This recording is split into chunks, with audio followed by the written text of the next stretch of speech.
Okay, let's get right into it. We're going to tackle one of the most pivotal, most talked about events in all of human history, the Crucifixion. But here's the twist. We're not looking at this through the lens of faith. Nope. We're putting on our detective hats and asking a very straightforward question. Is this a verifiable historical event, or is it a myth that just got bigger over time? And that's the real challenge, right? I mean, how can you be certain about anything that happened 2,000 years ago? We're talking about a massive gap in time, records that have faded, and stories that have been passed down again and again. So how do we possibly cut through all that noise to get to the truth? Well, here's how we're going to do it. We're going to approach this like a cold case investigator. For now, we're setting aside all the religious texts, the Gospels, everything. Instead, we're only going to look at external, third-party evidence.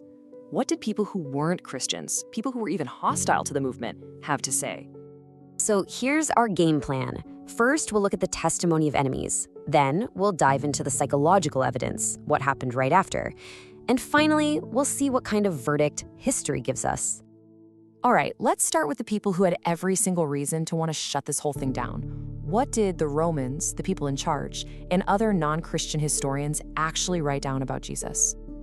Now this is huge. This comes from Cornelius Tacitus, one of the most respected Roman historians who ever lived. He was no fan of Christians, not at all. He thought they were a nuisance. But look at what he writes. When he's talking about the Emperor Nero, he just casually mentions, as a simple fact, that Christus, the founder of this group, was executed by Pontius Pilate. For Tacitus, this wasn't even up for debate. It was just background information. And then we have this, from a totally different perspective. Flavius Josephus was a prominent Jewish historian, writing in the 1st century, not a Christian. And here, while talking about the death of a man named James, he needs a way to identify him. So how does he do it? He calls him the brother of Jesus, who was called Christ. For Josephus, the existence of Jesus was so well known that he used it as a landmark to identify somebody else. So let's be really clear about what this means. Our two best non-Christian sources from that era, one Roman, one Jewish, both independently confirm the basic facts. A man named Jesus, called the Christ, existed, and he was executed by the Romans. This isn't a story from his followers. This is history recorded by outsiders. Okay, we've established the event using external sources. Now let's shift gears and look at the aftermath. Because what happened to the people who were actually there? Well, their behavior tells us a story all on its own. What we see here is one of the most stunning psychological turnarounds in history. I mean, at the crucifixion, the disciples are an absolute mess. They're terrified, scattered, hiding for their lives. Peter, their supposed rock, denies he even knows Jesus. But then, just a few weeks later, these same guys are out in the middle of Jerusalem, boldly, publicly, defiantly proclaiming that Jesus is alive, staring down the very same authorities who just killed their leader. And you have to understand, that defiance came with a staggering price. This wasn't a short-lived problem.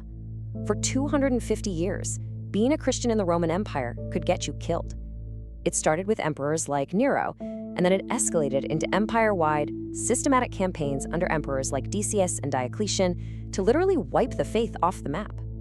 And the price they paid was just brutal. History recorded it all. They were crucified. They were set on fire and used as human torches to light up the emperor's gardens. They were thrown to lions in the Colosseum as public entertainment. And the point wasn't just to kill them, it was to torture them until they finally broke and denied what they'd said. And that brings us to this powerful psychological truth. People will die for something they believe is true. That happens all the time. But people will not willingly suffer and die for something they know they just made up. And that's what makes the disciples unique. If this was all a hoax, they were the ones who created it.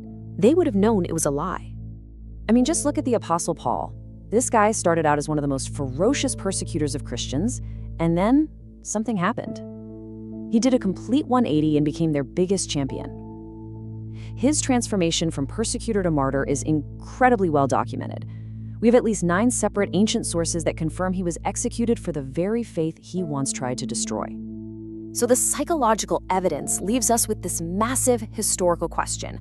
What on earth could have happened to turn this small group of broken, defeated men into witnesses who were willing to face torture and death? Their transformation is a historical fact that absolutely demands an explanation. So now let's bring it all home. Let's take our external historical records and our internal psychological proof, and let's see what verdict they point to. when you lay out the trail of evidence, it's actually pretty clear. Step 1, we have hostile non-Christian historians confirming the person in the event. Step 2, we have eyewitnesses who go from being cowards to martyrs willing to die for what they claim they saw. And step 3, their testimony was so powerful that centuries of persecution by the most powerful empire on earth couldn't silence it. So when you put these independent lines of evidence together, the external records from enemies and the psychological proof from the aftermath, they all converge on one single point. The crucifixion of Jesus is not a myth. It's a verifiable event in ancient history. Look, the historical evidence points to a real event that happened to a real person, and it undeniably changed the course of the world. The data can show us what happened. The much bigger question, the one we're all left with, is what do we do with that truth?